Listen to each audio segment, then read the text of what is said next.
धूप से भरी एक घास के मैदान में बच्चे एक बड़े सेब के पेड़ के पास इकट्ठा होते हैं, जहाँ लाल लाल से सूरज की रोशनी में चमक रहे हैं।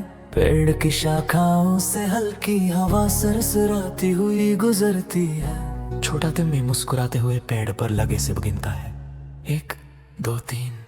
वो खुशी से गाते हुए हर सेब की ओर इशारा करता है।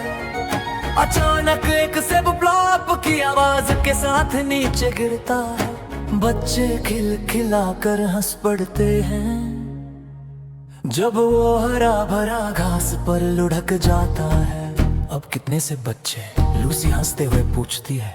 सब बच्चे फिर जोर से गिनती शुरू करते हैं।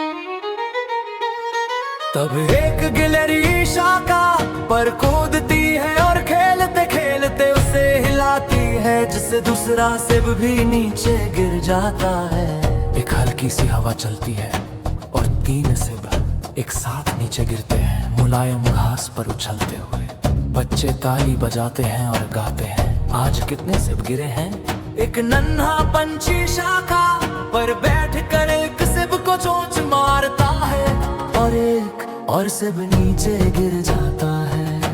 अब 7 सेब हो गए, तिम्मी गर्व से चिल्लाता है जब वे सब मिलकर उन्हें एक छोटी टोकरी में जमा करते हैं। लूसी एक गिरता हुआ सेब पकड़ने की कोशिश करती है, लेकिन वो उसके जूतों के पास हल्के से उछल कर रुक जाता है।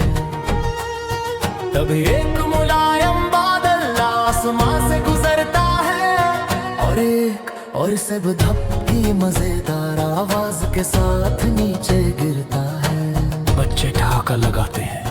एक खरगोश उछलता हुआ आता है और गिरे हुए सेबों को सूंघता है, फिर एक पर हल्का सा कुतरता है। चलो फिर से गिनते हैं, लूसी कहती है। वे सब सेबों को घास पर एक सीधी कतार में लगाते हैं और उत्साह से गिनना शुरू करते हैं।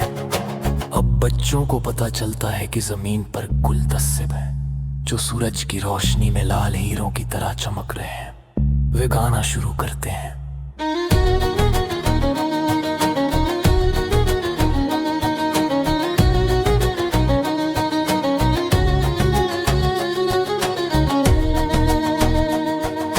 पेड़ से गिरे 10 लाल सेब, एक तुम्हारे लिए, एक मेरे लिए। हवा में पत्ते झूमते हैं और सेब का पेड़ खुशी से लहराता है, जैसे कोई मधुर धुन गुनगुना रहो।